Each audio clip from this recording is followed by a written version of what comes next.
All right, guys, so first things first, safety. Always be looking out for this kind of stuff like debris and stuff. Obviously, that indicates this is probably been battered by tree branches over its leg, right?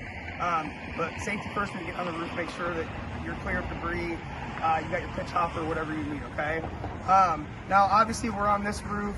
Let's for a second pretend that we're not on this roof and we're up here, okay? Things I want you guys to be looking at directly. See how I have my openings right there on the siding? That's where you want to identify that step flashing, right? If it's got crown molding fascia, go ahead and get the size, you know what I mean, the color, everything like that, because it will limit the trips back. What kind of soffit does it have? Does it have vented soffit? Does it have continuous soffit? As you can see, or does it have non-vented soffit? As you can see, mine is non-vented, okay? Condition of the chimney. I know mine to be in good condition, but that you want to make sure you check that, okay? You know, obviously on this roof versus this roof, you're probably not sticking out a tape measure on that roof. You can measure a few things on it, but you're not gonna sit there and probably measure every pitch. We can help with that, right? We have Eagle Views, we have the roof R, we have the hovers, okay? But the thing is, we want you to try and get as many measurements as possible. So, you know, like on this roof, why wouldn't we measure a garage roof? But at the same time, once you've been doing this long enough, you know that a garage roof is gonna end up being about 9-10 squares with waist and cap, okay? A double car like this. So if you wanna measure the roof, stick it down there, come right to the middle of the ridge. So I mean, that's about a 13-foot slope right there. As we would round up for Josh Hughes saying, right? Because we don't ever want to call something under, so this is 12 foot, 10 inches. We'll go ahead and call it 13 foot for Josh Hughes' sake, okay? And then, obviously, you're gonna measure the ridge line.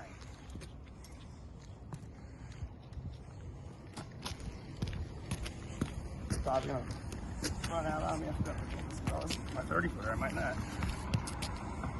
Again, safety guys, don't walk your ass off the back of the roof. Alright. So we're at 28 foot 6 inches for Josh Hughes' sake. It's actually 28 foot 3 inches, okay? Make sure you're rounding up. So the next thing you would want to measure is, we have a ridge vent on this, right? So, usually this is how you do a ridge vent. Let's go ahead and be honest. It should be capped right there, right? So it's gonna be a little harder to measure it, but we'll just go ahead and say that we're about 24 inches short on each end of the where the ridge vent is, okay? Usually by code, it has to be 18 inches. So if you see a ridge vent ran end to end, gable end to gable end, something's wrong, okay? Now, the fun part, right? We're gonna start checking for damage. Obviously I brought this up as a demonstration piece of what we look for soft metals on the roof, right? So, kind of like we did on the siding, you're gonna go through, find a few dents. Kind of funny how this has never been on a roof and it's dented all the shit. So obviously this isn't hail damage, but that's what it looks like, right? So you're gonna see that, that's a chimney cap, okay? This is like a type B, right? Type B gas vent, okay? This is what goes on like your furnace vents and like water heater pipes, okay? Now we're gonna start looking, like I said, for shingle damage. What stands out obviously would be something like this.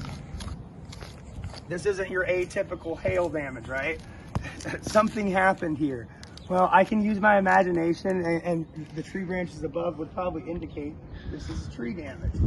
You would be surprised. This is a covered loss, okay? You know, and you can get it covered when it's in a windstorm too. I had one in Davenport that Brent and I ran, okay? Same thing. It was just all tree damage from tree branches falling down like this. Got the whole roof covered. So don't think it can't happen. So you want to be looking for tree damage, okay? And you want to be looking for hail damage. Honestly, guys, I don't think we're going to find too much up here. Otherwise, I probably would have got it approved a while ago. So there's a little bitty divot, bruised, okay? Black and bruised pays for a cruise. That's what we always say, all right? So if it looks like it's shining back at you and yeah, I see that, fiberglass and things like that, well, it's probably a blister or it could be some really old hail. Adjusters will love you if you start doing things like this. Nail pop, right? So this is obviously a ventilation issue, which makes me think that this ridge vent might not actually be cut in very well, or that I don't have enough intake. We will get to ventilation on another video. This right here, like I said, it makes the heat, makes it pop up through the shingle, and then this will actually be a source of a leak in the future. So I'll probably fix this before I sell the house over here, right?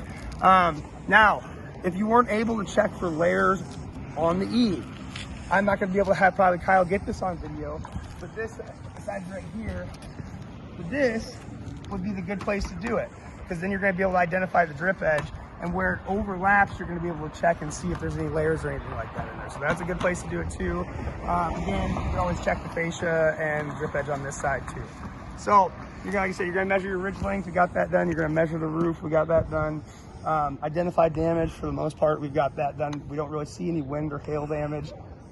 You know, obviously, oh, here's another nail pop. So things like that you want to identify, take photos of. Not those, you don't want to send those photos into the insurance company, but you want to at least know that what's going on with it, right, when we see it. Okay, we're going to hop down and we're going to go over a few more things.